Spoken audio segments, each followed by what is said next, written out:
There we There go. we All are. right. Awesome. Well, hey, guys, welcome to episode 69 of the Drag Drive Repeat Show. And as you can see, you're not going to look at my beautiful face tonight. You're going to look out at drag racing that was happening. I don't know what they're checking on right now because I wasn't paying attention. I was talking to Eric White, the co-host there. Eric, let's hit the intro video and then get into this wild show we got going tonight. All right, let's do it.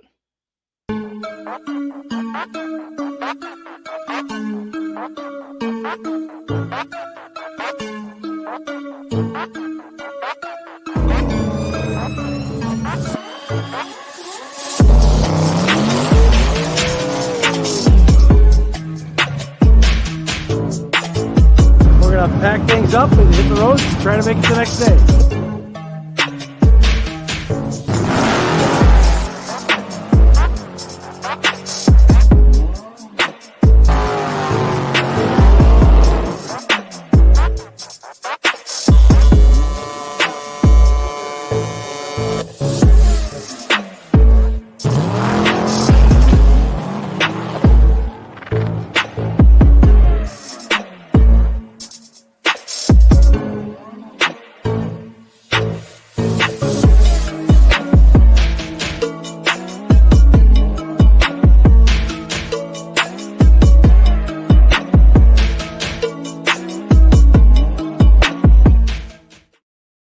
All right, guys. Well, my name is Mike Narks. I am the host of the Drag Drive Repeat Show and the Drag Drive Repeat news that happens live on Saturday mornings. And as you can tell, I'm not in the typical podcast room with a nice backdrop. We're actually in the tower with some media friends here, doing hard work there. High speed media in here working hard.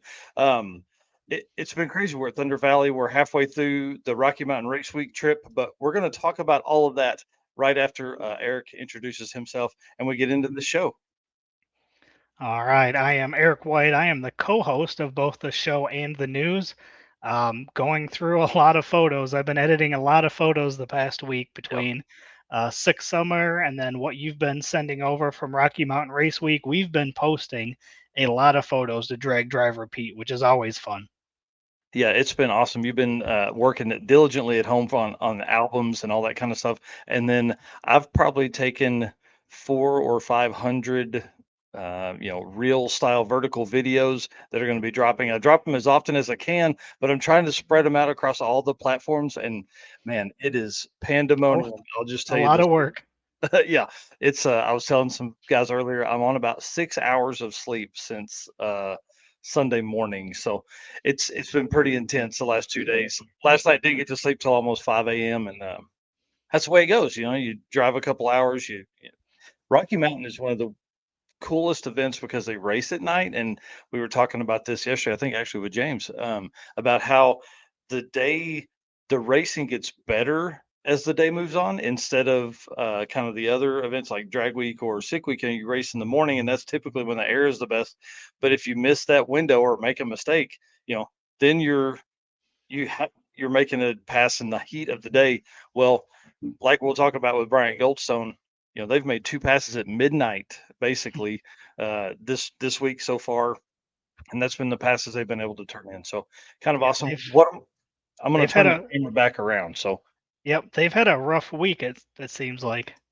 oh, it's been pretty intense. They of course hit an oil pan on one of the craziest. I don't even know what you call this thing. Like it wasn't really like a pothole. It was almost like the ground was raised in the middle of the car and literally just destroyed their oil pan. Yeah. Luckily, they coasted in. They are a dry sump setup, so it just kept pumping oil through it and just dumping it out the bottom. Obviously that's not ideal, but it did keep oil in the engine, which is great.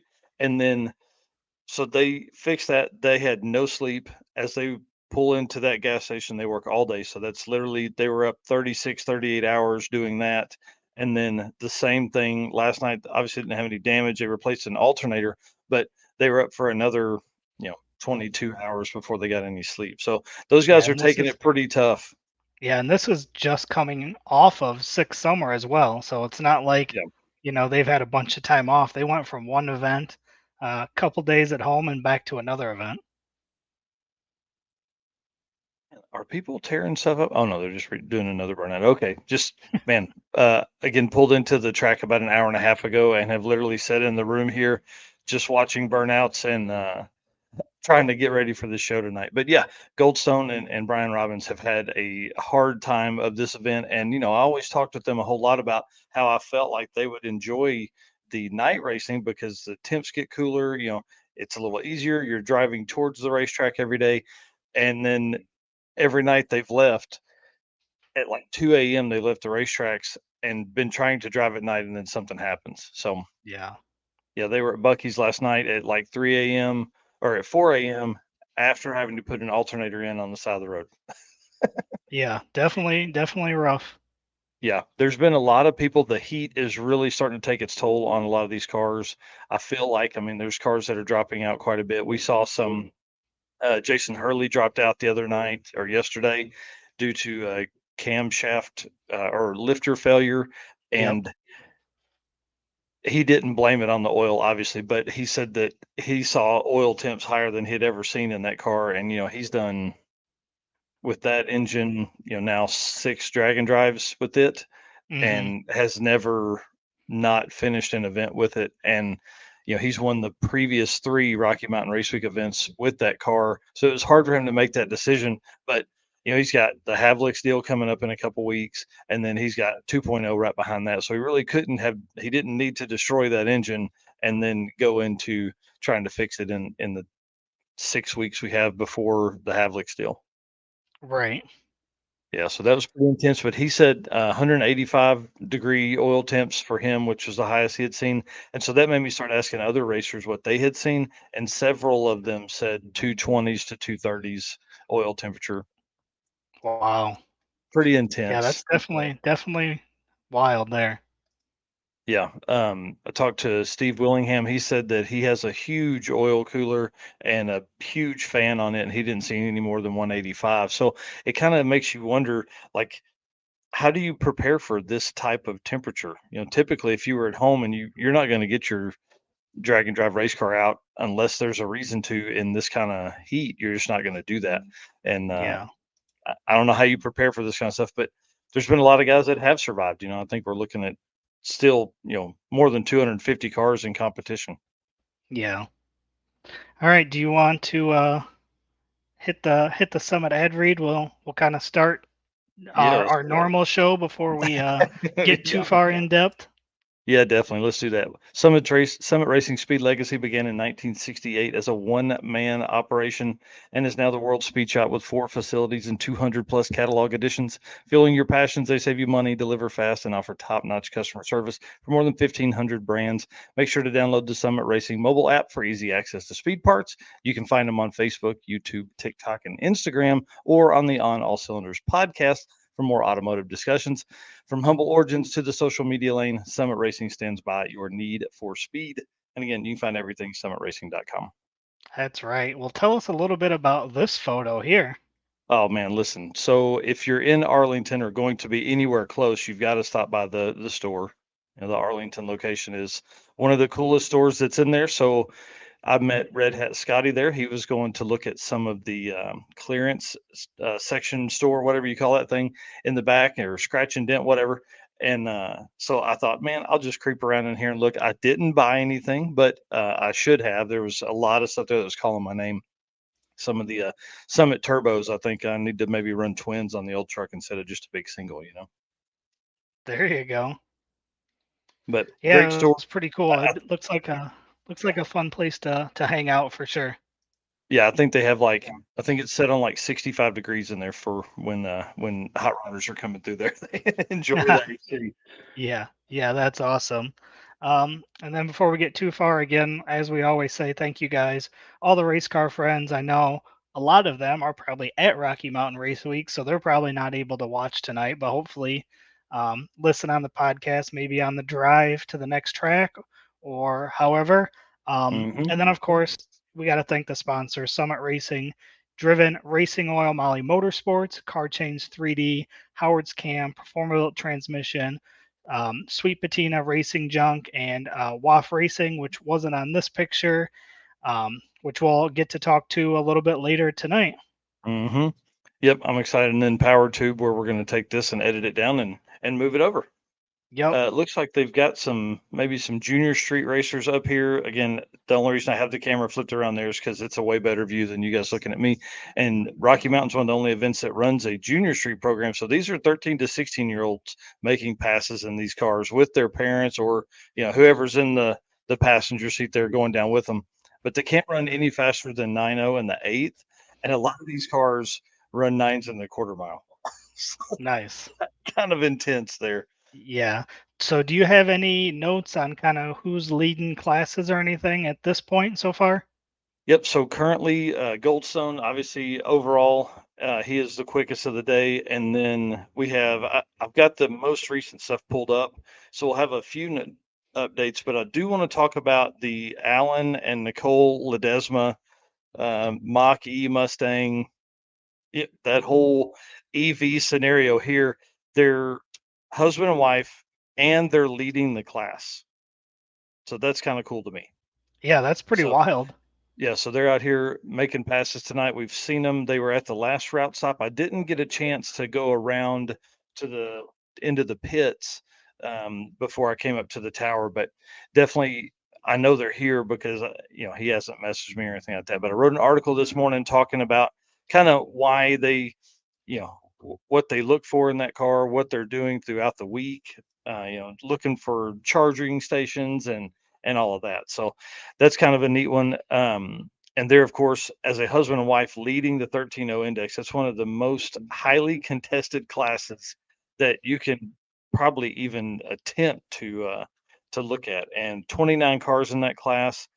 Alex Rops, I think, last night was Yep. swapping an engine trying to stay in the event, but sadly could not get it done. So, if folks pull up the results page on RockyMountainRaceweek.com, they'll see him ahead of them, but that's not the case, obviously, because we're looking for averages. So the far right number is what matters. And I think Yes, uh, I think Holly wasn't going to continue, but I think he convinced her to go ahead and continue on the event. But I think I saw she was also having some troubles. Maybe it was today. oh man. Yeah, we didn't see a lot of racers along the road, broke down or anything like that. So we were trying to talk to folks. The only folks we talked to were, people at the route stops or something like that, and everybody was doing good. So that's what we saw there. Yeah, that's cool. All right. Yep. What about some other class leaders? Yeah. So Derek Keeler, I want to give a big shout out to him. He is second place in the 12.0 index. Uh, he's second place with a 12.0275. Like that's how tight that class is. And then Nicholas Roberts is leading that class. Listen to these times: 12.006 on Sunday and a 12.000 perfect pass on at the Motorplex yesterday. Wow. Yeah, yeah, pretty intense. That's going to be a hard car to beat. I did see 12.03 is his average right now. yeah, and that's the 12.0 index class. Yep. Yeah, I did see, which is the class that Luke's running in, right? And I saw Yeah. he had posted today that he ran a 12.024, and Yeah. he said that it's so competitive that he's like 14th still. Yeah, he's way down the list. Our friend Greg Jones is, a guy we follow a lot with a lot of the race and stuff. He ran a 12.001 yesterday, and that Oh that put wow. him in. He's in fifth place with a 12.097 from the day before. So, if he had been somewhere in the 40s or something like that, or you know, typical with Greg, like in the 30s, he'd have moved up several spots with that 001. But that just means he's getting the car together and ready. But that puts him at a 12.049 average for the week Yeah. so far. And I think I saw maybe Stony had posted they were looking for some kind of part. I can't remember offhand what it was, but I think they got the part they were looking for and were able to continue on, right?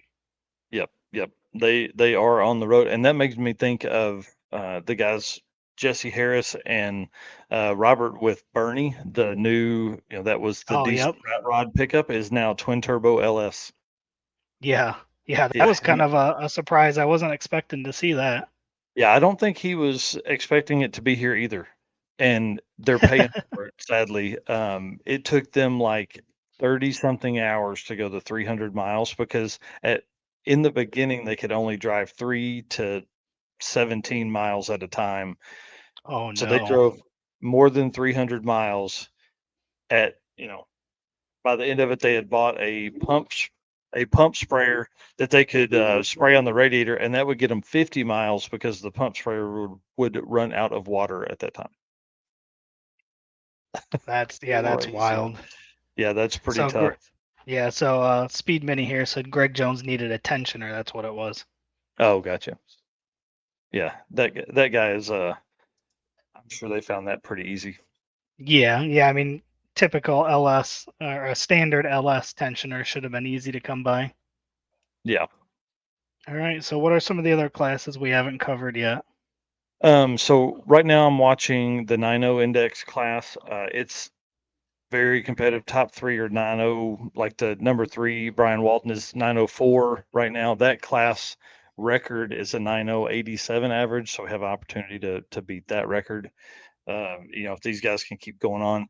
The current leader in that class is Jeremy Wilson in a 72 Nova with a 9.009 average. Wow.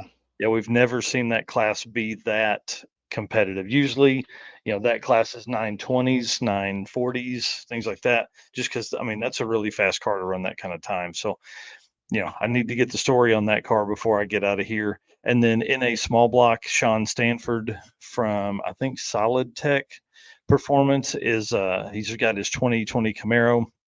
He's looking to reset the record that was set by Matt Coding in 2023 for in a small block. But currently, Sean's running. He ran a 957 at Tulsa and then a 965 at the Motorplex. So, he's way ahead of that average. So he would have to do something wrong to fall down half a second. But it's drag and drive, man. That's the way it is. Right. So, but yeah, that's a NA small block car, which is really kind of cool. It's a LT based, 2020 Camaro. Nice. Looks like we've got Um, a stick shift class too. Actually, yeah, I want to give a shout out to John Daughtry, who's in second place in the NA big block. He was the NA big block winner at the circuit and running about the same times. He's literally behind by 019. Oh man. 0.019 average. So this race today will make the difference on whether he is still back there. And what's crazy is he put a head on the car on the side of the road, him and his son, he put the carburetor stud come out of the carburetor and fell down into the engine and basically destroyed itself. And they fixed it on the side of the road. But when he said it broke, they actually pulled off and were in behind a tree line, so nobody saw them. Oh no. Yeah. So he's like, it's probably fine. He said they had the tools to fix it and all that kind of stuff. So they told that story last night on when they recorded the Gearhead Perspective podcast. So kind of a cool story there. But he's behind Bob Ruppel by 0.019 average right now. So that's a good race to watch in the NA big block. Stick shift. Bill Armstrong was looking at parts earlier, so it needed something. I think they got it fixed, wheel bearing, and he's back on the road and looks to be able to make it here before the night closes. Gotcha. Ultimate Radial, Brad Thiessen and Ricky Daniels have swapped places now.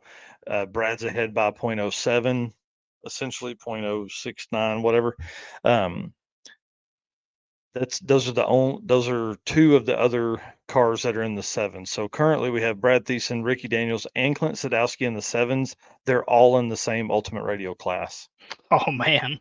Yeah. So going to be a pretty tight race. Like right now, Brad's average before tonight's stuff is 781, Ricky's is 788, and Clint's is at 803. So that I would say that class is still up, for anyone to take it as they want it. Yeah. Rowdy Radial's been pretty awesome to watch. Donovan Linwood, 518 on Monday, and then a 525 yesterday. And then Aaron Schaefer's got that car coming around a lot. 535 on Sunday, and then he ran a 523 with an 8 yesterday, and then came back later in the night, used his fast pass, and ran a 522 with a 5. Wow.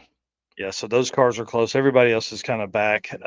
Another call out from a racer in that group is Mark Grote with the Gremlin, that bright green Gremlin. Yep. He they swapped 4L80s on the side of the road, and then went to Jake's Performance with Mark's old 4L80 and rebuilt it and put it back in the car. But when he got to the track, something with the line pressure was off, and so he couldn't make a full pass. So he had to turn in almost an 8-second eighth mile pass. Oh man. Yeah, so that he was in competition. He ran a 5:23 on Sunday, and then turned in an 8. So I mean, he's fourth place out of 5, Yeah. or fit. Sorry, yeah, he's fourth place out of 6 racers. Sorry, and that's Rowdy Radial. Right, limited streets pretty open. What's the other one? There was another race in here that was close. I can't remember. It's probably motorcycle. How about this right here? You ready to hear this?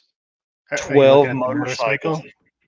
12 motorcycles, man. Yep. I'm just looking at that tab now. I was gonna say it looks like Yeah. this is kind of close here in the top few.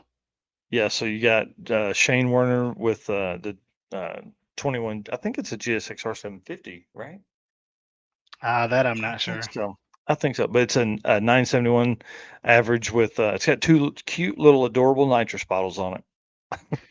Yeah, that's the way to go. Yeah, and then Donovan Leader's in behind him with a 989, and then third place is Pete Chongris on a 01 Gixxer 1000 with a 991 average. Man. I followed Pete down. We went down. It wouldn't be Rocky Mountain Race Week without a little bit of dirt road action, and so we were going down that when we were going to Force Performance. So it must have been Monday, and Pete was just right in front of me riding that motorcycle, and this road had been freshly graded, and so it was really, really. I don't know if you could say loose or whatever the rocks were, but it was like almost like a sand dirt mixture. Man, that guy was struggling to get down, because anytime you try and put any kind of, you know, throttle down, it would spin, and Oh then the yeah, front would get loose if he was going too slow. So it's pretty cool. that's wild. All right, well, we're kind of talking about event updates already a little bit here with this, so let's go ahead and we'll do the driven racing oil ad read here. I'll go ahead and jump in and do that, and then we can talk a little bit more about what's going on at Rocky Mountain Race Week. Perfect. So, why gamble with performance or protection when you get proven results from driven racing oil? Trusted by top engine builders, winning racers, and devoted horsepower enthusiasts around the world. Driven takes legendary base oils such as the ones from Bradford, Pennsylvania, which comprise their GP1 line. Then Driven boosts that superior base with state of the art additive packages. Driven's GP1 Nitro 70 not only provides anti wear protection, but can even shield cylinders from washout and fuel dilution caused by using methanol or nitro based fuels. Learn more about Driven Racing Oil by following them on Facebook and Instagram at Driven Racing Oil, or shop now at drivenracingoil.com. I know that's So, so, uh, so I know you were talking a little bit about going different route stops. So what's been some of the cool route stops that you've been on so far this week? Yeah, definitely. I want to talk about that, but let's talk about Carl Steamy's comment here. He updates on the father son that were in the horrendous wreck earlier in the week. Matt is doing good. Obviously, just broken leg, kind of banged up a little bit. The last I heard, Bob is going to be, they're going to have some rehab, some things like that. Broke one leg in several places. That's going to be kind of tough. And then they were keeping him for a few days. So, big shout out to Carlos Astor, who left the race to go get Matt's truck and trailer in Tulsa and go get the car. The police were going to release it to them so they could go ahead and get it back home. And then Nick Robinson was Carlos's co-pilot, and so they'll get Matt's car back to the house, and then they'll get Obviously all that stuff set up, and then Carlos will pick him up and everything like that. So that's the last update I have. I haven't been able to spend much time on social media because of the driving. And for folks that are watching this, not on the podcast, if you're on the podcast, you need to go over to YouTube right now. The Chevelle in the other lane there is so nice. It's a huge blower car. It looks amazing. Anyway, sorry, route stops. So we stopped today at the Giant Leg Lamp in Chickasha, Oklahoma, which is Yeah. kind of fun. And a lot of racers were kind of piling up there. That was kind of a fun, I guess, route stop, hangout area for a little while. I had a really nice gift shop, and the AC was blowing super cold in there. And then everybody ended up on the side, kind of just hanging out. I would say there were 10 or 15 cars there at any given time. People kind of rolling through, and it was so hot. And we were there at like 2:30, and I thought, oh, we're 30 minutes from the track, and it took 2 hours to get to the track after we Oh started talking man. and all that. So yeah, that was a good one. Kind of the impromptu this morning was Bucky's. Everybody was Texas Motor Speedway was a route stop, and Bucky's is right across the street from that. And so everybody was. I think I probably took 40 or 50 pictures just at Bucky's of cars, getting gas and hanging out with everybody and all that kind of stuff. Wow. Yeah. So it's been kind of fun. I haven't spent a ton of time at the route stops just because it's been one so hot. Um, but then two, just trying to get somewhere so we could get set up and get doing some work for the speedway, which has a big race this weekend, and doing some work for the raceway park on upcoming events. So my time management has not been great. I don't feel like on this one. So Well, speaking of, you're actually going to be leaving tonight, right, to go on to another event? yeah, after this, after this live stream, I'm gonna make a lap of the pits, which will take me probably an hour and a half, and then I'm jumping in the car and driving to St. Louis. So, yeah, for a Midwest Drag Race Series event, pro mods and funny cars are way different than street cars. I would probably rather stay here. These are my people, but we gotta go take care of them too. So you get to see our buddy Daniel Green, Danny Diesel, and hang out with all them and watch those cars. So Yeah, you're a busy man. I'm telling you, we're trying, man. We're trying. So you left when on Saturday? Left Sunday morning at like 6 a.m. Okay, and then you're Yeah. probably going to get home Sunday, Monday? I'll get home Sunday night. It's only about 6 hours from the track to my house, so Okay. I'll get up Sunday morning and leave around 8. One car I do want to give a shout out. It's actually here doing the burnout. This is kind of a neat Camaro.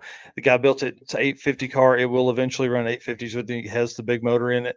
But in high school, he built a 305, and that's what's in this car. And it Oh, runs really? like low tens. It's got the turbo for his 850 deal, all this kind of stuff. So it's kind of a neat car, but a lot of really interesting cars that are here that I just, man, there's so many. 316 cars started the event. So you Yeah. can imagine trying to get around to that many different cars and people and all that. Oh, yeah, I'm sure. Yeah. So who else is there for media? I know I've seen Tim Gurley, who I hung out with Yeah. at the circuit. Yep. Who else is there? Yeah. And one thing that's cool about Tim is he's actually Stoney's co-pilot. Oh, So really? he's getting the full experience this time. He's not just doing media, which is great. So he's in they're in Stone Cypher's coupe Corvette, like a 2003 or 5 or something like that body style C5 Corvette with no AC, and it's black. So they're getting the full treatment. And then we got Chris Story obviously is here. Jesse Fox is here with 3G Video. We've been hanging out today a lot.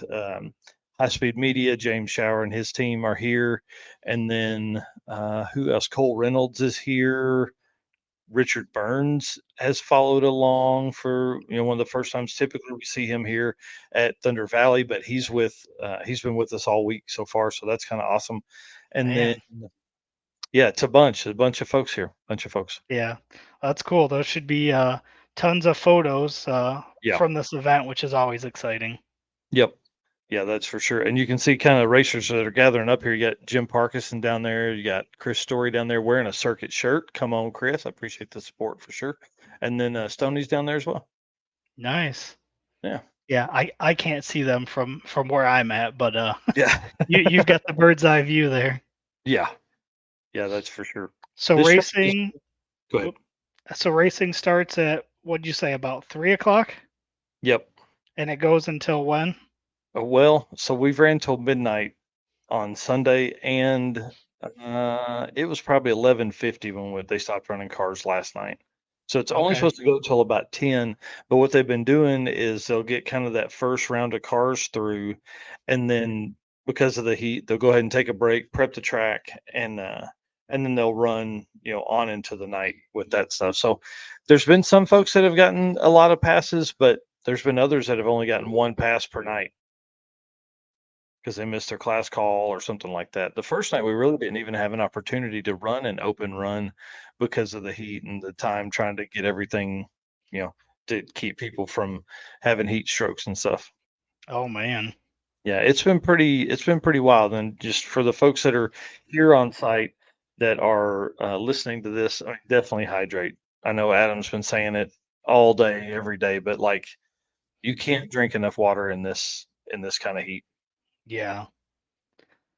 All right, well, I think be a good time here. Let's. Do you want to read the Molly ad read, and then we'll talk about a few more things, and then maybe we'll bring on Chris.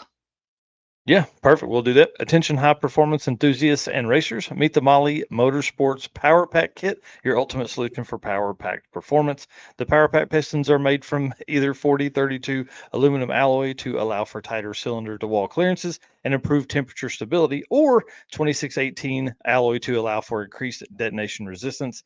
Tailored for various engine families from small block Chevrolet to Volkswagen and Audi, Molly has you covered. What sets them apart? Forged pistons, graphite coating, and phosphate treatments for peak performance and durability. Elevate your ride with Molly Motorsport, where performance meets precision. Unleash the power within. Visit mollymotorsport.com for details. And for the podcast listeners, Molly is spelled Mahle. And Yes.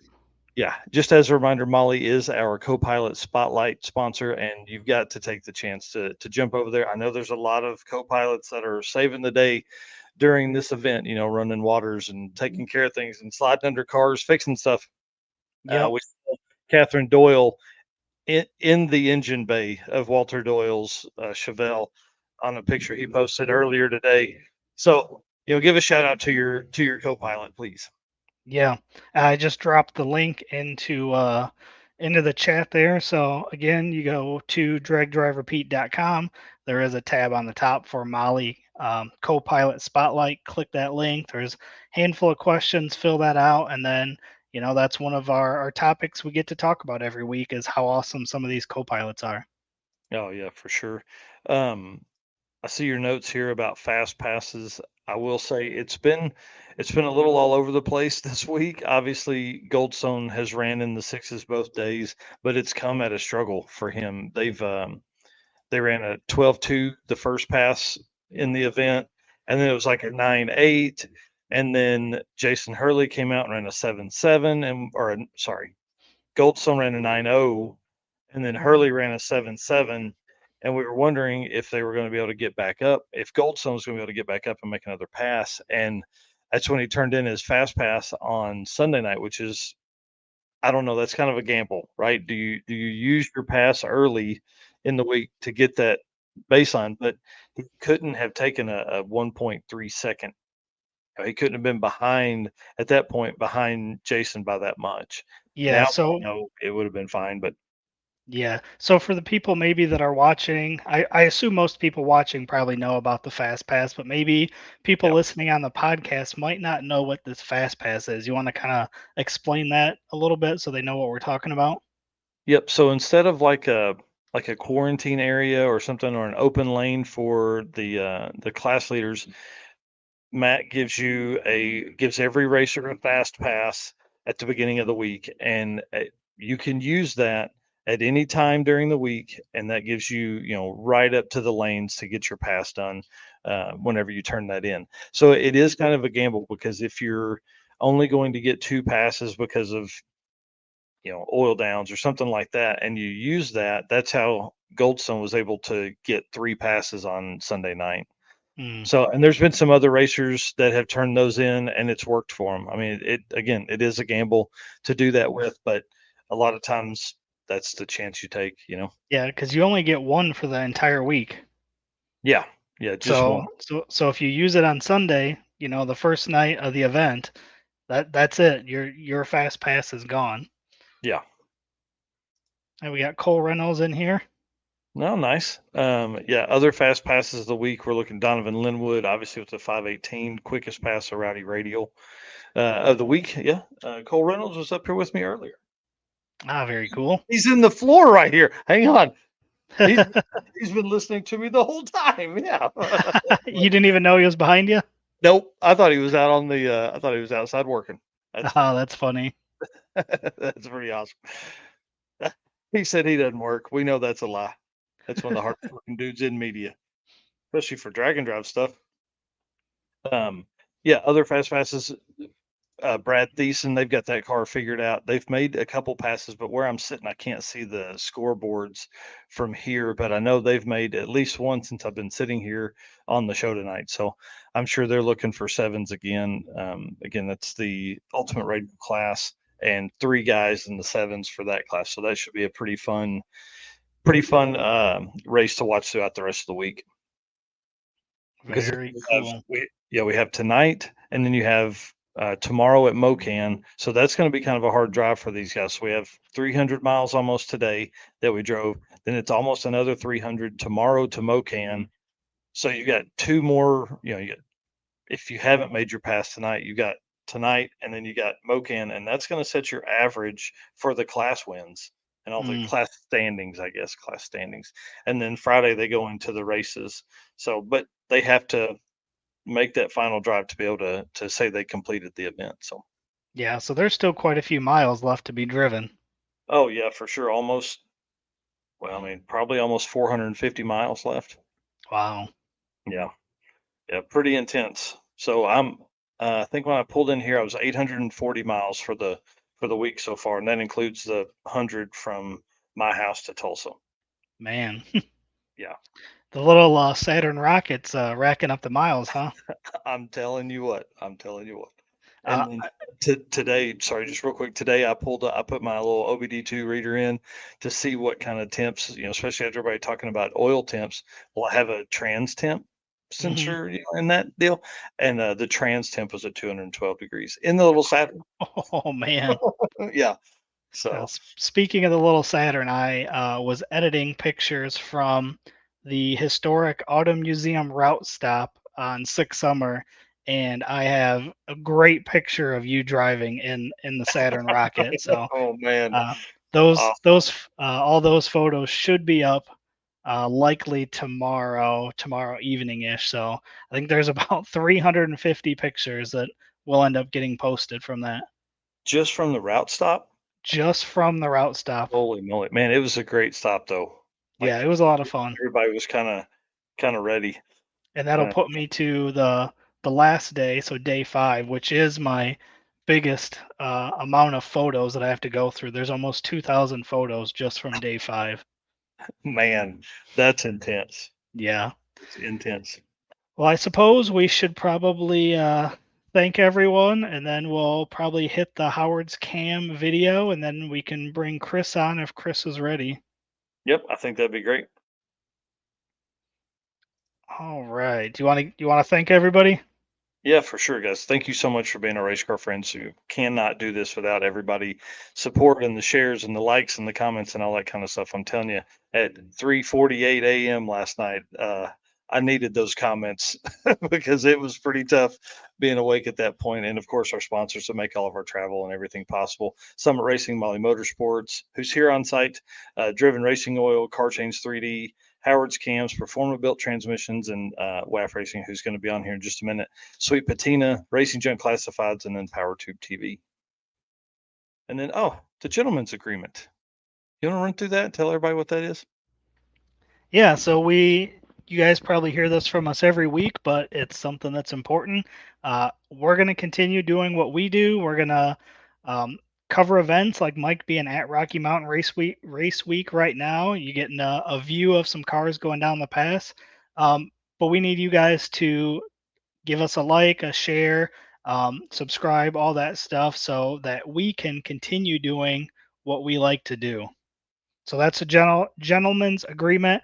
We're going to hold our end, and we're going to hope that you guys hold your end too. So like, comment, subscribe, share all this stuff out. We appreciate that as always. Yeah, awesome. All right, well, let's bring Chris on because Let me hit.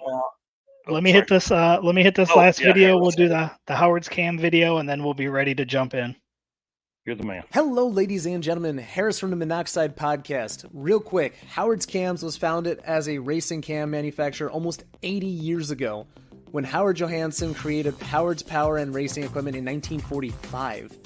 Howard's Cams has always used on-track experience to design the most powerful designs, and today they have an even greater group of experienced racers in circle track, drag racing, road race, mud bog, and marine.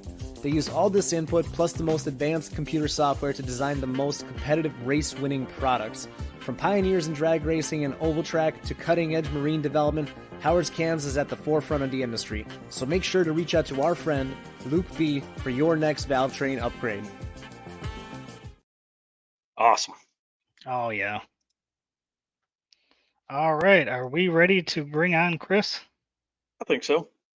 All right. Let me pull him up real quick. We'll get him in here. There we go. How you doing, Chris? Good. How are you guys? Oh, man. I'm We are sitting there good. an hour at a racetrack watching racing. I'm doing great. Yeah, it's been nearly 100 degrees all week here in Nashville, and it's hot not racing. So I can't imagine what all you guys are going through. Been following on social media, and Yeah. that's pretty insane.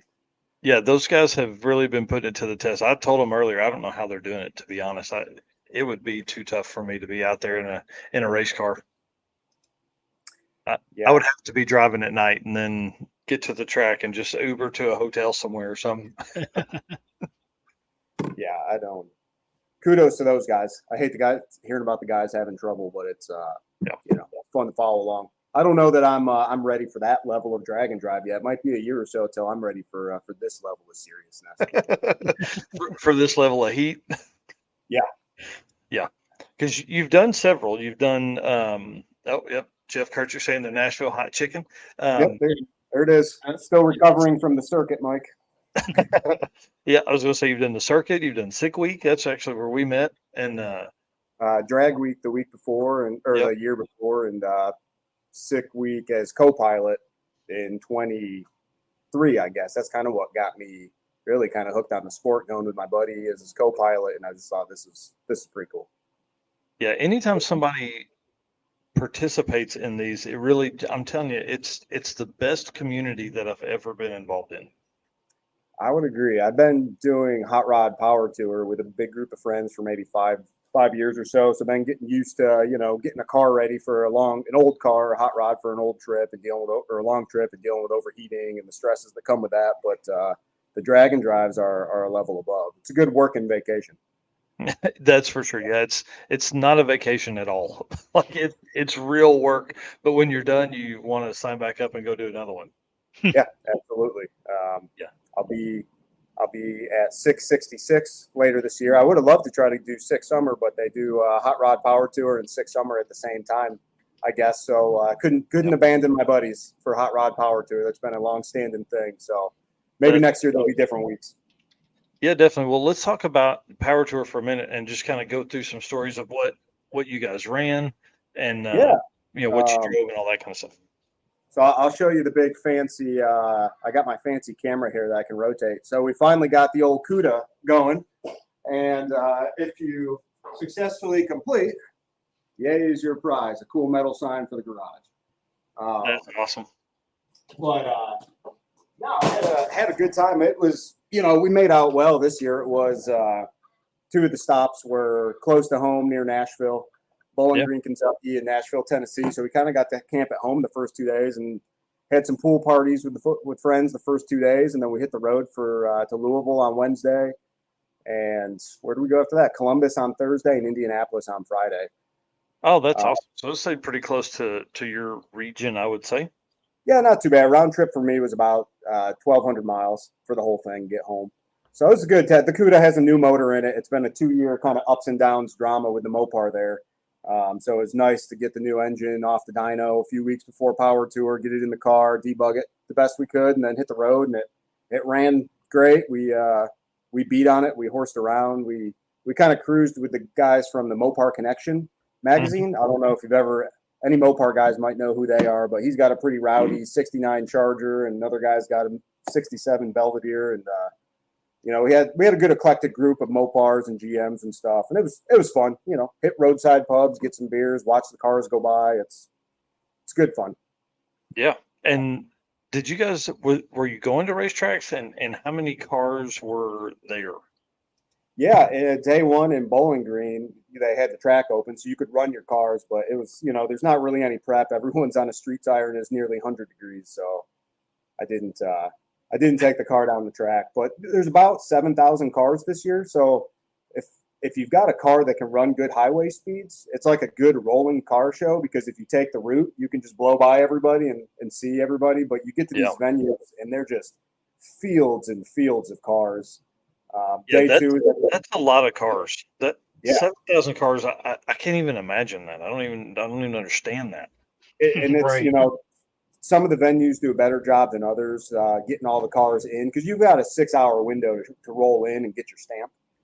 The same vendors are kind of traveling with the route the whole time, but once you're there, you want to get in, get your stamp for your long hauler, so you can get your cool plaque at the end. But day two is at Nashville Super Speedway. They had a drift course and autocross set up, so guys could go out and do some autocross in their cars. Up in Louisville, I don't think there was any racing in Louisville. That was at a fairground.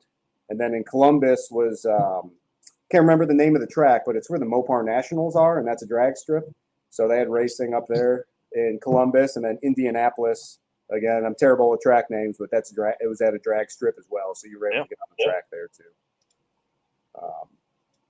But it was pretty fun. Nothing. The worst thing I had happen to me was my trunk latch came loose. So I put the key in the trunk and I heard kerclunk, and I couldn't get it in my trunk. So we had to pull the back seats out of the car and find the longest screwdriver we had and try to finagle the trunk open through my luggage and tools and stuff. One of the guys in our group was horsing around with us on the street and blew a belt off his car. So he lost and shredded a belt. So that's a bad day. Yeah, that's no fun. What's the power plant in the CUDA? It's a 408 small block Mopar, and it's ported by top end ported and cam designed by a local shop here that a buddy owns. But nice. Kind of trying to make a good balanced street strip car. We've taken about 200 pounds out of the front of the car and still keeping it a street car. Made about 560 horse on the dyno, and I'm hoping with me it weighs around maybe 3,300 pounds. Oh, that's awesome. That'll be a train. That should be rowdy. I think so. I really want to get it. Burnouts and ice cream. Yeah, it definitely does burnouts, and it's good to get an ice cream. I'd like to get it dialed in for 11.5s, and I think it'll do it. We throw people in the back seat all the time and stuff, and I don't really want to put a cage or a 6-point bar in it. So 11.5s will probably be what the car dials in for. Maybe a couple hero runs here and there. Yeah, I mean, I think that makes sense. Because the hard part about a bar setup and throwing folks back there is like, how do you get over or under it? Right. Yeah. It's, maybe one day I'll be more serious minded after a few more successful events and want to build something faster. And we have another project car that I think we're going to try to shoot for high 9s in, but that'll probably be a 1 to 2 year project till that car's done. Nice. But so in the meantime, I just want this Mopar to live. The old fire chicken over my shoulder has a small block Chevy in it that sat in the field for 30 years in the car. And it survived 3 drag and drives and 1 hot rod power tour. And you can't kill it. It ain't fast, but you can't kill it. Right. And hey, consistent, and it makes the drives. That's what's up. That's where it's all. And makes loud noises, has side bites. It's cool. Right. And so that's why we met, because you're working on the carburetor. So is the CUDA carbureted or is it fuel injected? They're both carbureted. Nice. KCL, keep carbs alive, right? Keep carbs alive. In my work life, I'm so connected to technology all the time, and I'm on the computer all day. Besides wanting or enjoying carburetors, I really just like not having to mess with a computer while I'm on these trips. I don't even bring one. Not for work, not for the cars, not for nothing. Nice. That's awesome. Yeah, because I would think it would be if you work in technology and stuff all day and the stuff you do, right? I would think you would just try and be next level engineering some system for that. Like now you've got, oh man, I'm going to help Holly develop new parts and pieces for this. But I think that's really a good thing because it gives you a break from that kind of. Yeah, I'm not that smart, Mike. I'm making screwdrivers over here and stuff. So Well, you want to talk about a little bit of that stuff? yeah. First of all, I guess I should start with this. Thank you for allowing me to partner with you guys. And it's really exciting to be a sponsor of the show and collaborate with you guys. It's the first company we've worked with like this for WAF Racing, being a new company. And, I credit you for some of a good chunk of the success we've had, meeting you at Sick Week and selling some of our products. So I'm excited to be here, be part of your guys' show, support you. Hopefully that can grow over the years as I grow and as our company grows and you guys grow. We appreciate that for sure. It's awesome to have a person that is committed to dragon drives like you being into, you understand. And that's one of our biggest things with, bringing in sponsors. It's like, we want folks that understand. We're not just looking for a check. We're looking for somebody that knows what people are going through in this and then can create products or services around that, Yeah, and help the racers. Yeah. Well, for all the guys who enjoy carburetors out there, we've got some interesting things that we've worked on. So if you'll allow me to, I'll run through the gambit of the stuff we've sold a lot of, and I'll show some new things that we're going to be releasing here in 2 weeks. Yeah, for sure. Eric, do you want to put him up full screen? We'll let him have it. Yep, let's do it. So this is what you saw back in Sick Week, is our carburetor hat. It sits on top of a carburetor here. You can put your bowl bolts in, put your jets in there while you're doing a jet change, stick some tools in here, and then this spark plug holder, you can use it sitting on your bench, labeled front and rear, so you can keep your spark plugs in order, but it also indexes and sits on your carb cover. So, any carburetor working tray cover I've had in the past is just so clunky and big that if you're actually working on the carburetor or the top end of the engine, they're always more intrusive than helpful. So this idea was dreamed up with my buddy Matt, who I co-piloted with in 23, coming back from Sick Week, trying to keep each other awake on a 12-hour drive home. And came up with this and our screwdriver, which I'll show next. Yeah, for sure. And this is actually what I think Matt Blasco was like, hey, you got to show him this piece. And then that's when all of this started. And for the real fast guys with the big guy carburetors, we do have the 4500 guy, flange guy, which is magnitudes larger. Oh, wow. That's awesome. Works the same way. Plug holder will, sit on the thing. That's cool. Let me try this fancy camera and see if it'll zoom in a little bit. Because I know when you posted a video, it had all sorts of commentary on how this screwdriver works or is supposed to work. Oh, man. Being That's an engineer, pretty sweet. Yeah, this little camera is not too shabby. Yeah, I see that. So being an engineer, I may tend to overthink things at times. And as I was learning tuning carburetors 3 or 4 years ago from my buddy, keeping my idle screws all set equally as I tuned one in always bothered me that I was just looking at a screwdriver and eyeballing it. So what we came up with is this 2-piece screwdriver that, has some increments on it. You can see there's almost like a gun sight on it here. And when you turn it, you see the shaft turns. So it lets you make accurate 1/8 increment turns. So you put that in your screw, turn it once, go to the next one, turn it once, come around, turn it once, turn it once. So, for me personally, I always start my screws at 1.5 turns out. So there's 8 increments on this. So I'll click it out, 8 clicks is 1 revolution, and then 4 more would be 1.5. I do it on all 4 screws. And then I start and go in an 1/8 turn at a time on all my screws until I get that idle where it needs to be to make the car happy. That's awesome. Yeah, that's cool. Raj was the first guy to buy one of these at, I guess it was at Drag Week last year. I was just trying to give the things away to get feedback from people. And I met Raj in the parking lot. We ended up drinking some beer and talking, showed it to him. He said, I'll buy one. And I said, well, you can have it. He said, I'm a big boy. I can buy it. And then his buddy bought one too. So he was my first sale. That's and awesome. and after playing with it for about 2 seconds, he said, I really like it, but you need to redesign it. He doesn't like the fact that it works with 2 hands, that you hold this part fixed and turn the back. So we now also are about to release the Raj version, which he believes we should call the Pro version, which is still works very similar as a 2-piece screwdriver, except this one, it's 1-hand operation. So the front half of it turns the screw.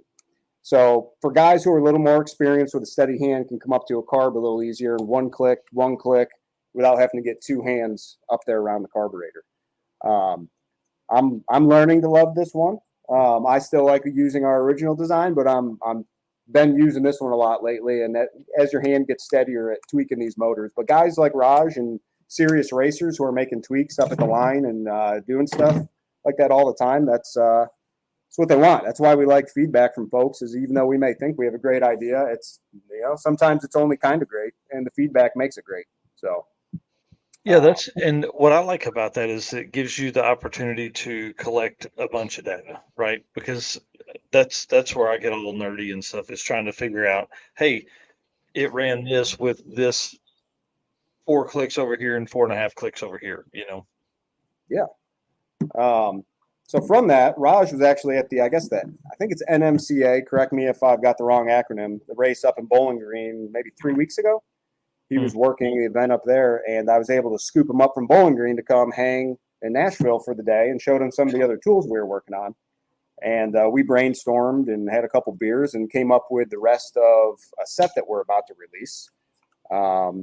Meant to be a really compact tool set for anything that you'll need to adjust a Holly. So eliminate a bunch of heavy wrenches and big tools to do everything you need on a Holly. We've been testing the tools for a bit now, and we're happy with the tools. We just need to dial in a carrying case for it. But I'll give a brief run through of what all these do. Oh, yeah, for sure. So what we got here is one. This is for doing your float bowl bolts. So, I mean, you really don't need a lot of torque on these things. So, I mean, this is a simple T-handle to do your bowl bolts. Oh, that's cool. Yeah. Nothing super fancy, but you don't need a ton of torque on these things. Anyone who's got an old carburetor that's been around the block probably has helicoils in it potentially, depending on guys overstripping them.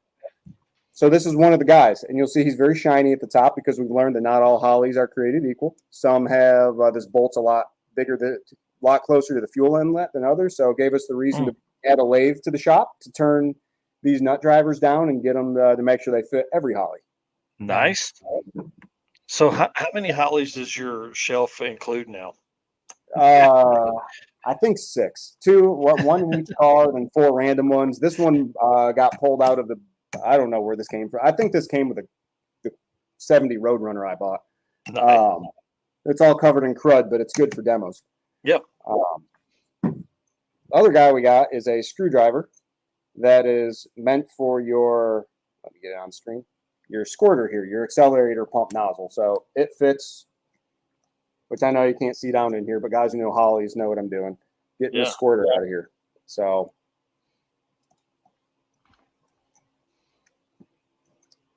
other side of the screwdriver, when we get back on the screen, is made to fit your fuel sight plug. So this fits this. And we spent a lot of time dialing in screwdriver bits, flathead especially, so that you don't tear up the screws on here. Because even this carburetor is all, can't really see it, but it's all chewed up. Pretty typical you see on these things that some undersized flathead is used and chews up the brass. So we got that guy. Other tool that we have that I think is pretty cool is this little flat wrench and this little thumb screw looking guy. So he's made for adjusting your accelerator pump spring. Let me move this. So just a little 3/8 wrench. Again, this is not a high torque thing. So instead of getting 2 wrenches in there, it's just simply a thumb screw. Lets you really adjust to get this spring set easily on the carburetor here. That's pretty cool. Yeah, that's awesome. And the other side of that too is like, what does that thing weigh? I mean, like you're not even a pound of all of it together. Yeah, and the other half of this wrench is used for float level adjustment. So 5/8 up on here, and this guy That's awesome. used for adjusting this. Now, if you remember the old OxyClean commercials with Billy Mays there, but wait, there's more. The bottom of this guy is a square. The square is for your power valve. So you don't have to carry around that big freaking wrench for doing your power valves. What? So you've got to use all this stuff to know you need all that stuff. Right? Yeah. Talk about a perfect like gift for your carbureted fan in your life. And he's hollow on this side because that little thumb screw guy tucks inside of him for storage. See, that's why you do what you do. And the last little trick is this same screwdriver that fits the fuel level adjustment is also the perfect size for your jets. So for changing jets here. That's awesome. You know, so really every adjustment you might need to make to a Holley carburetor, we're trying to make it so it fits in a compact carrying case. Because some of this stuff, you end up carrying a bunch of things, or you rob them out of your other toolkits, or you go and buy special tools. Mm-hmm. And some of them are big. You know, a power valve is like I can't remember offhand, but I want to say it's 13/16. So that's a pretty hefty size wrench just to do this little guy here. Yeah, that is literally something you can do with your hands. I mean, it was, that's probably hand tight, right? I mean, if I'm not much more, you get it, a little more snug. So we're finishing the design on the carrying case for it, so you can throw it in your toolbox, throw it in your glove box, or whatnot, and it'll keep everything tight. But we played with the tools all through Power Tour. Have a few guys playing with them. Raj took a prototype set home with them a couple weeks ago. And gave some feedback and some tweaks. And yeah, this is going to be our new thing that's going to be available probably in 2 weeks. And I'll discuss with you after, but I was hoping to maybe offer maybe a discount code through the Drag Drive Repeat channel for guys who want to order this set. That'd be awesome. Why don't you threaten us with a good time? Looks like we got a break. So I'm going to flip this around. Yeah, and that's pretty cool. What's the rough sizes of that kit? It is about well, there's my finger. It's probably about an iPhone. 4 inches. Yeah, actually, I carry an iPhone SE. All my friends pick on me. So yeah, I mean that's a perfect comparison right there to see how small that case is and how much is stored in that little case. That's pretty awesome. Thanks. And then something else coming down the pipeline is a master tuning kit to hold all your jets and squirters and power valves and everything. Something that's a little bit more organized and a little more compact than the gigantic, white box that Holley gives you for to hold your jet kit and stuff. We've got, let me say, we have a lot of things in the pipeline, which means I have a lot of unfinished projects. But this is one that's about to be released, and I think the organizer kit for master tuning kit for a Holley will be shortly behind it. So yeah, I think, and I don't know much about carburetors, but I wouldn't think you're going to be carrying the tackle box. You're not going to need that many different jets. You're going to need 3, maybe 4 different jets, something like that. Not if you're tuning your car. If you're tuning your car, you kind of know you don't need 40 sizes of jets. If you're a tuner and tuning everybody else's car, then you might carry everything. So that was kind of our thought process, is a compact kit that's like for your car that you take on the road if you're making tweaks, and then a master kit for just a master storage kit for storing, everything. That's pretty awesome. And so tell us where people can find that stuff. Where can they see all of the updates and things like that? Well, they can follow us at WAF Racing 23 on Instagram. WAF Racing on Facebook, and waf-racing.com is where the e-store is that you can buy these parts. Nice. And then I do have, if you allow me, a few other just random goodies to show. So other things we carry and make are things like heater hose organizer clips. I'm kind of a stickler for keeping things neat in the engine bay. So heater hoses drive me crazy when they're gangly and zip tied up and just kind of hanging everywhere. So these guys come in an array of different sizes for if you've got 5/8, 5/8, 5/8, 3/4, 3/4, 7/8. These can snap on along the way, keep them running parallel and nice and tidy together. Mm-hmm. There's probably a million options for spark plug wire separators, but of course we like ours, and they're pretty cheap, and you can buy them a la carte, whatever you need. If you need 2 of them that are a 4-wire separator, and 3 of them that are a 3-wire, and 10 of them that are a 2-wire, they're pretty inexpensive. You can get them from our store and clip them all on. A lot of the other kind of stuff that we do is bracketry. We like dressing up cheap stuff. Like, you can get cheap aluminum catch cans and overflow coolant cans and things like that. But the bracketry that comes with them is just junk. It's always some sort of bent piece of metal with a big, ugly hose clamp. Mm-hmm. So, we sell these type of brackets that kind of have a hidden adjustment in them. I know it's kind of hard to see, and I'm spinning around like crazy. But there's screws on the side right there. So that's your clamping mechanism to clamp it. You can bolt it, to your firewall, to your radiator support, whatever it may be. But we make brackets like this in various sizes that are, nice to hold any sort of cylindrical can that you may need to mount. And then, a lot of our parts are plastic and 3D printed, but we do metal manufacturing as well. This is a very specific coil mounting bracket for a Mopar small block trick flow intake manifold, because that's what's on that car. I was going to ask, how did that come about? Yeah, that intake has nowhere to mount a coil like my old intake did, so we designed something. But that that kind of speaks to most of us are engineers at heart. We're all racers, hot rod enthusiasts. We're into cars, bikes, and we have toys, and we use those toys and the technology to make things. So this started life by 3D scanning the intake manifold and the engine and making sure that things were going to fit the way we wanted. Then we designed this in the computer, make the prototype and have it made and install it. And I bake these parts underneath the hood of that black on black CUDA and underneath the hot chicken over there. And we durability test this material very often on my own cars, and it's tough. It holds up, and it looks pretty decent. What kind of material is it? It's a nylon with chopped carbon fiber in it. So it doesn't start to deform or anything until about, I think, 340 degrees Fahrenheit.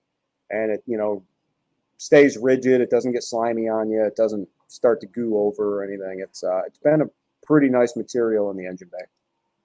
Very cool. That's pretty awesome. I like that. And I like the thought of something that's pretty niche like that. I mean, I would think that's, you're taking a small block Mopar, and then you're also cutting it down by, another 70% of market share because of it's looking for a certain intake. But I think that's really cool. And like, you have the ability to do that. Somebody has some ideas. We like to design quirky niche stuff.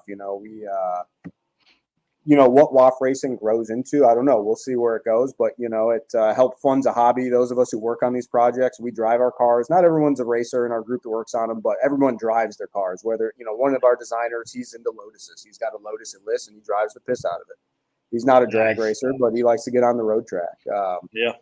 I like to cruise my cars as much, or maybe even more than racing them. One of the other guys is just a tech guru that's into vintage motorcycles and stuff, but he's got good ideas and adds to the team. So we all like to use things and do things and are functional, hands-on kind of guys.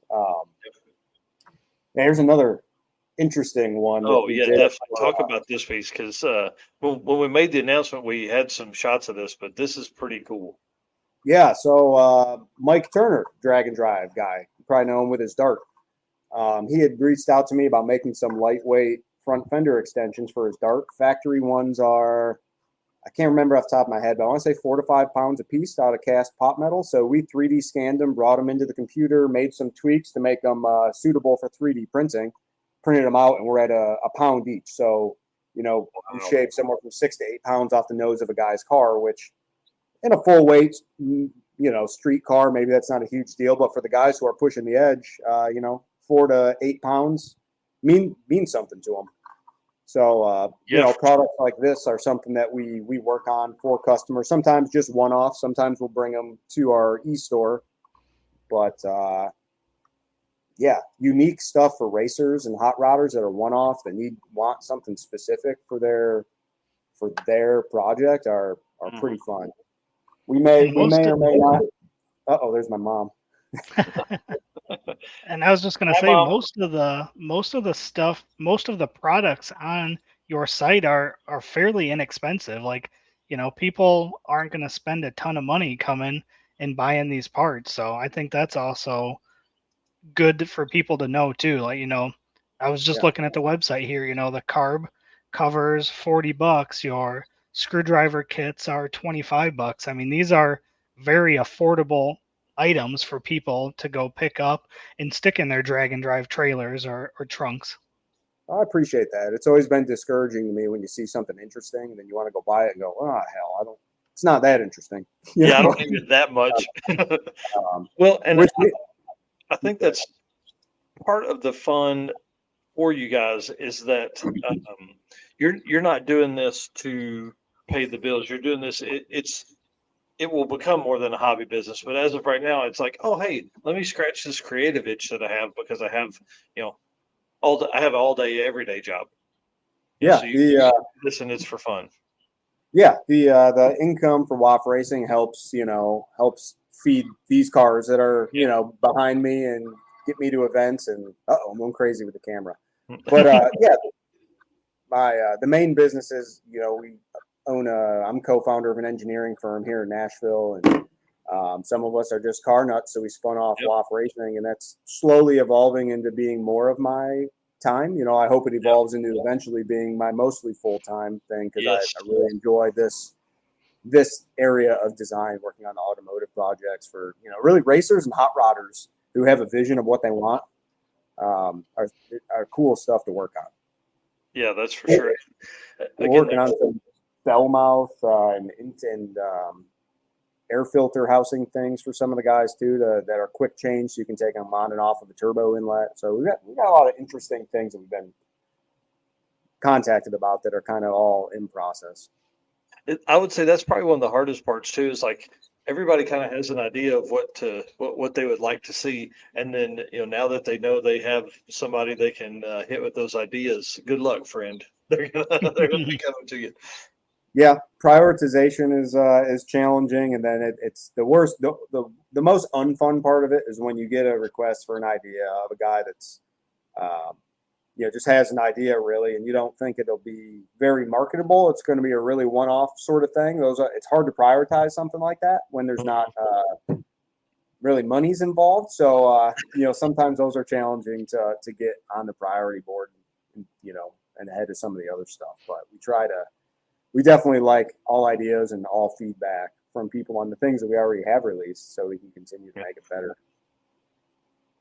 Well, let's talk about upcoming events. What do you got going on? I know you're doing 666. I'll be there for sure for several days. What else is going on? Where can people find you? We're doing 666. We're going to try to do it in the CUDA. I was supposed to do Midwest Drags, but I just don't have the time to get this car to the track before Midwest Drags is going to go. And it's honestly, July doesn't sound like it doesn't sound like a lot of fun either in the heat of July. And it's pool season and we have friends and family visiting. So we're going to forego Midwest Drags, unfortunately. But we will be at the Mopar Nationals in August. And then we're going to do Moparty this year in September in Bowling Green. And we're going to sign up for some of the race classes. And 666 prep, though, is the big one. Lily, my girlfriend who you met at the circuit, she's going to come along for it. So I'm excited about that, too. Fun.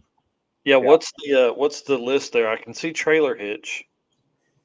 Yeah, so I'm going to see if the car will stay cool with electric fans converted over. Our buddies at Mopar Connection just took a gear vendor overdrive off of one of their project cars after they TKX swapped the car. So we're getting a really good deal on a gear vendor. So gear vendor is going to go in it. We're going to start working on the design for the trailer hitch and the trailer. We've got some cutouts to install. We've got to modify the mid pipes for the gear vendors, and we do the cutouts and the exhaust modifications all at once. We've got a shift light in there we need to hook up. We've got some super stock leaf springs to put on it, and I need to hook up the line lock that's in the car. It's plumbed, just not wired. Yeah. Doesn't sound like a huge list, but time goes pretty fast when you're getting ready for these events. Well, I mean, if you start looking like say that's an average of 1 or 2 nights per each one on that list. I mean, that's, Yeah. 15 nights there you're looking at. And it's not just, I mean, you've got WAF racing, you've got your day job, plus you've got that list. And Mike and I know all about what that's like. I mean, I started tearing my car apart, and I haven't touched it in like 2 weeks now after I got way far into it. And I'm like, oh, this won't take long. And, same thing. It gets away from you quick. It does, and that's part of the reason. That's my dad. Yeah, that's one of the reasons too that I thought Midwest Drags was a little overzealous. Need to just focus on getting things done and getting this thing reliable. And it survived Hot Rod Power Tour, so that was a good first test. And just for cruising it and reliability wise. So I want to make sure she's good and comfy and everything works well for 666. Yeah. I've got the camera turned back around at the track, so the folks that are watching, they're fixing to spray, which means they're fixing to bring up the big cars. So I don't see any cars in the lanes yet, but have they started pulling in the lane? Is Gold still up there yet? Yeah, so typically they'll do like fast stuff. So we'll keep this on here going for a few minutes that direction. I know everybody wants to see my beautiful face, but everybody wants to see burnouts of big fast cars too. Well, that's Nice. awesome. So I'm excited about all the fun stuff we can do together. I mean, obviously, your engineering side of your brain really makes me begin to look at things differently. Like, hey, what can we begin to make or look at for the drag and drive community? What are parts and pieces that would make life easier for these guys and girls that are out here that are doing this? And you're talking about the heat. I mean, it was 102 here at the track when I arrived with a feel like temperature of 110. So it's pretty intense out here. So yeah, I think you're probably making the right decision on maybe dodging one of the events for the week. I know you're gonna be at Mo Party and stuff like that. That'll still be warm. And what was the other event in August? The Mopar Nationals is Mopar up in August in Columbus. It's a good. That won't be bad. That'll be good swap meet. Good, for us Mopar nuts, it's a good place to see a lot of cool cars. And the other project car coming down the pipeline is a 70 Roadrunner basket case that I bought. So we'll probably be on the hunt for some parts and gonna try to do, like the social media thing and maybe keep a little bit of track of what we're doing with that car as we build it. But I'm horrible at the social media thing, so I'm trying. Yeah, we've had long conversations about that as well. And I think for folks like you, I think it's fun, and for folks that are out here in the world, like I don't know anything about Mopar stuff. So, I'm going to lean on you to learn a little bit that way. I'll try to do better. Michael texted me during Hot Rod Power Tour and said, "Hey man, I know you're probably out there having a good time and stuff, but what the heck? You haven't posted once on Facebook or Instagram or nothing. How am I supposed to help support you?" Yeah. Yeah, we love sharing sponsor posts, but yeah, we needed to see some of that content, man. Yeah, and we had the Summit guys with us keeping the hot rodders alive. Old Tommy there was taking care of everybody. I bought a couple parts for him from him while I was there, so it was good to catch up with him. Yep. Yeah, those guys, man, I can't imagine putting that many events together and trying to figure out where the truck will need to go and all that kind of stuff. Yeah, I felt bad for the 6 summer guys, but I was glad they were there at Power Tour. Yeah.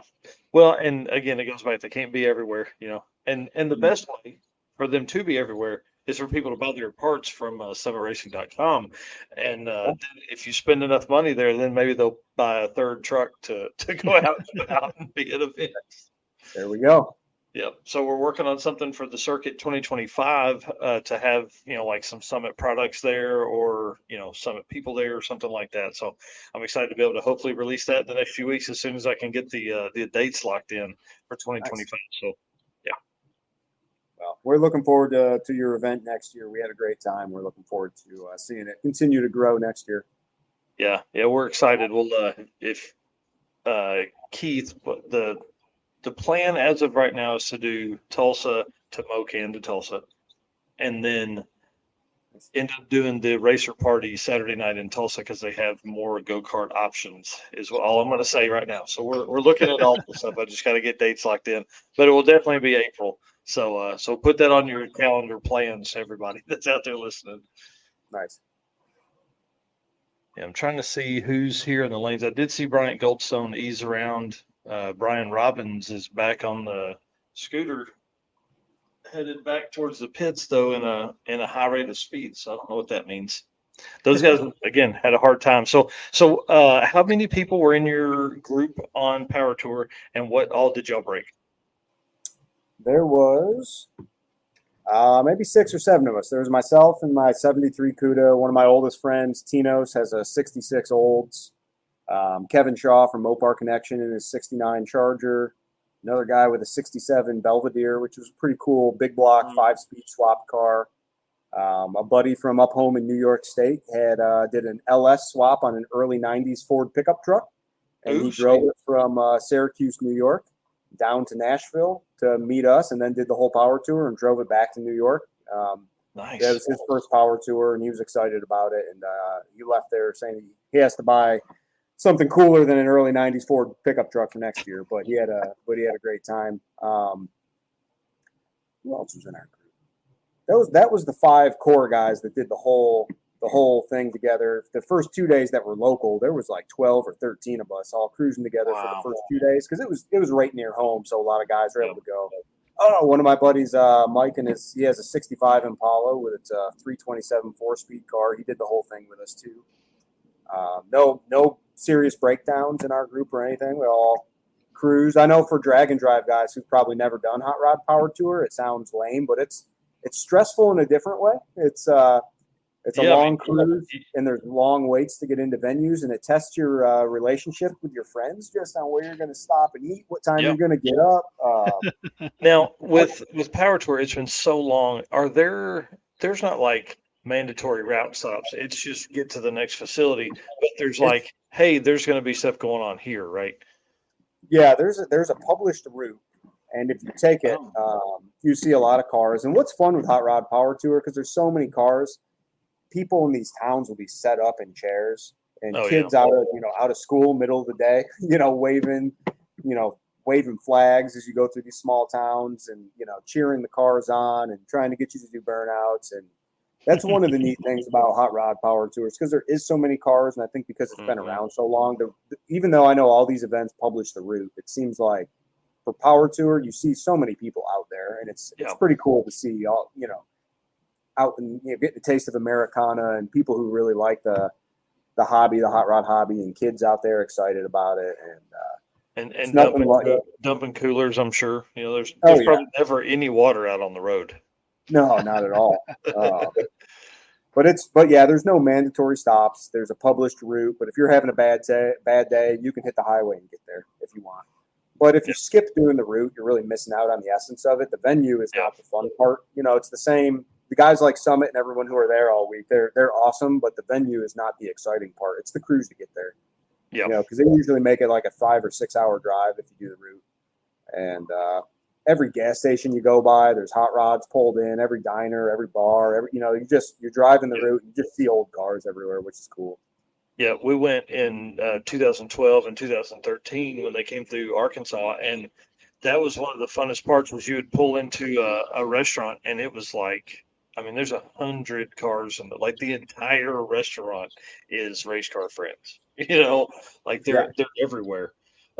Just real quick shout out here, Donovan Linwood, class leaders in the left lane. I know you guys can't see it, but you can watch the live stream for free on the Bang Shift YouTube channel. So if you want to jump over there, not right now, but jump over there and watch that. So kind of as we wind down for the show here, the plan will be we'll get through.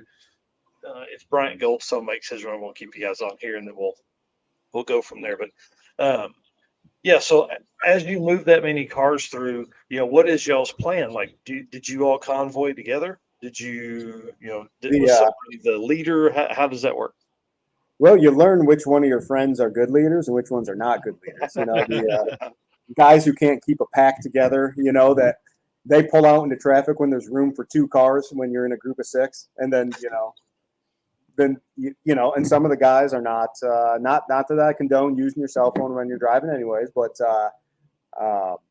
some guys aren't good at working their GPS very good in general, so they're dependent on the leader, and let alone, we've all driven old cars or race cars. It ain't like a modern car with CarPlay where you can just punch stuff in easy and see it. You might have a shaking phone in your hand, or you might shift a gear and it falls out of the holder, or you don't have a holder. It's so yeah, it takes a little bit of effort on the leader, and then what speed you go. I was the only one in our group who didn't have overdrive, but I was driving the fastest. So I'm not really sure how that worked. But even some of the guys with the older cars, they don't like to go over 70 or over 65, and so you have those tense lunches for the first few minutes. Well, why did we have to run that fast? Where were we trying to go? And then but it's a group. It's an effort to keep everyone together and keep everyone happy. You can't keep any group of 10 car guys together all happy, all wanting to do the same thing. No, that's for sure. So Jason Schaefer and like Reggie Moore, they're all hot rod guys, right? They have a group of 11 that are cruising together. And I can't imagine trying to keep that many guys together. Another big shout out for the class here. So Brad Thiessen, class leader here in the left lane, fixing to do a burnout here in front of us in Ultimate Radial. And then Jason King, longtime drag and drive racer in the right lane, currently, I think, like 4th place in Ultimate Radial as well. So I know you guys can't really see it because my little Amazon camera is really meant for like a desktop webcam, but I figure it's better to look at this stuff than look at me again. I dig it. Yeah, the Brad Thiessen's kind of a cool story. His son is his co-pilot. Usually his son's racing in this, but stepped into co-pilot this year for him and his dad. So it's kind of cool. He's having some troubles with some burnouts there too. Yeah, looks like it. Well, what haven't we talked about that we need to? Yeah. I don't know. Just about covered it.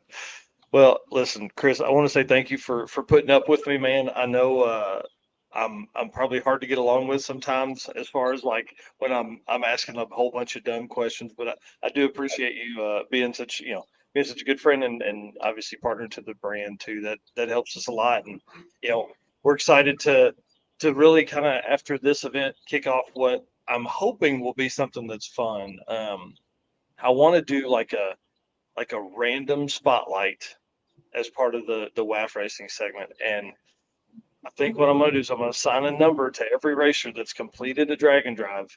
And on Mondays, I'm just going to random.org and pick a number. And then we're going to have like 5 or 8 questions that I'll send to that racer. And that'll be our spotlight, I think, because that way we have no idea what we're going to get into, all the stories we're going to learn, and we're going to have a bunch of fun. Is there a way where we can keep that like carb guys or prioritize the carb guys? Man, I don't know. Maybe. Listen, I'm lucky enough to just get the data we do get. I don't know if we can dig it from there. Maybe we only do Pontiac Firebirds or Barracudas or Barracudas. Yeah, you can really cut it down and go Mopar guys or something. Mopar carb guys. There we go. All 8 of them. All 8 of them. Yeah, we can create another forum survey and send it out for carb guys or something. Yeah. I don't know. We can talk about that though. Yeah, that'd be kind of fun. Well, guys, again, listen, Chris, tell them where to find you again. Tell them where to follow you and the website and all that kind of stuff. Well, if you want to buy any of the interesting things you saw here, you can get on our website at waf-racing.com or wafracing.com. They'll both take you to the same spot.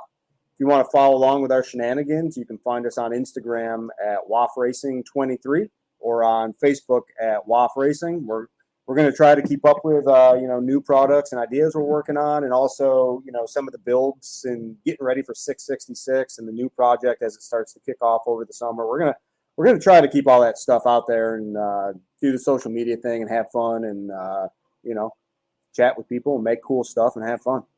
Yeah. I'm excited to see where this can go. As we obviously you're a veteran drag and drive guy now. and I'm excited to see how it goes. The more you do in different cars and what neat things come up. I'm gonna put this up full screen because Brian Goldstone's running.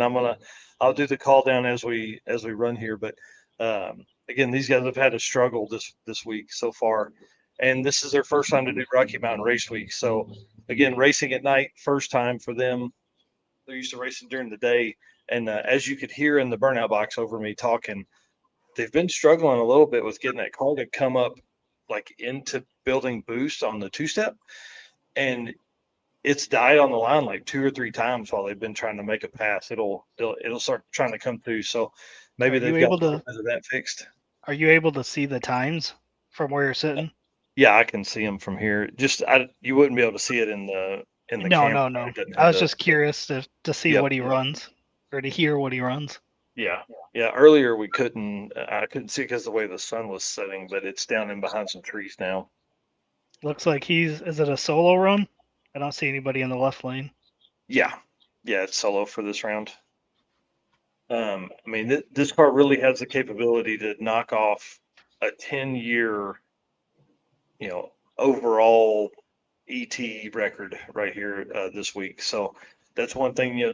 Larry Larson set the record in the first event of this, first time the running of this event with a 691 average, and currently, obviously, Brian Goldstone is less than that. So again, 450 miles left with the week, and a pass right here tonight. So he's got to lock up. Is he going to one and done? Is he looking for sixes every day? We don't know. They haven't really talked about that much right now. They've just been like, can we get through? And he's off. Looks fairly clean off the start. Yeah, spun about half track. Yeah, 875 at 120 miles an hour to tell you how far off he was. Oof. Yeah. So, sorry, let me flip this around here. All righty. So he'll definitely be coming back around. Oh yeah. The thing is though, we're not really like there's not an open run until the very last part of the night. So being 8:30, I was really hoping I'd be on the road by 9. So 530 miles from here to St. Louis, and I need to be there tomorrow by 2. I'd like to get some sleep in there in the middle of that somewhere. Sleep. Maybe a shower. You guys can't see, but there's water marks all over this shirt for being out in it all day. All right, Chris, I'm going to put you backstage while we close this out. Stay with us because I would like to talk to you for just a minute, and we'll go from there. Thank you again for coming on. Appreciate it. Thanks, guys. Thanks, Chris. Thanks, everyone, for tuning in. Yep. Dude, I want to say thanks to you, Eric, for editing all these videos, all the photos. I'm working diligently trying to get through a lot of the reels and posts and stuff like that through the next couple days. I think maybe I'll have a little bit of time to do that. But guys, thank everybody out there. I mean, it's really been, I really probably do have 6 hours of sleep since Sunday morning at 6 a.m. So Yeah, it's rough. been pretty tough, and it's going to be hard tonight to get in that car and drive. But hopefully I can make it till, if I can get to Missouri, I think I'll probably grab me a hotel room somewhere in Joplin or something like that, and stay there for 3 or 4 hours, and then jump up and make the last little run into to St. Louis. So again, if you follow that stuff, Midwest Drag Race Series is where we'll be posting all that, and everything else you're going to see is right here where you're watching it right now.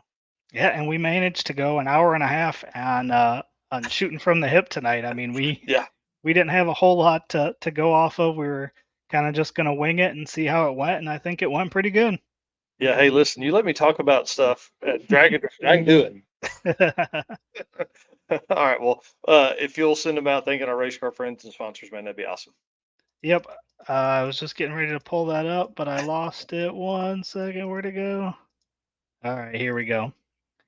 All right, again, everybody that's been in the comments, that's been chatting, thank you, race car friends. Everybody that's at the track right now, I know you guys aren't able to watch because you guys are making passes, so thank you. All of our race car friends, you guys help us keep moving forward on doing this every day. And thanks to our sponsors, Summit Racing, Driven Racing Oil, Molly Motorsports, Car Change 3D, Howard's Cam, Performabuilt Transmission, Sweet Patina, Racing Junk, WAF Racing. Obviously, we just saw Chris on here talking about all his awesome products. So for you guys, carb guys, make sure you head over there and check out some of his products. And last but not least, our media partner, PowerTube TV. Thanks, guys, and we will see you guys on the next episode. Yep. All right. See you guys. Sweet.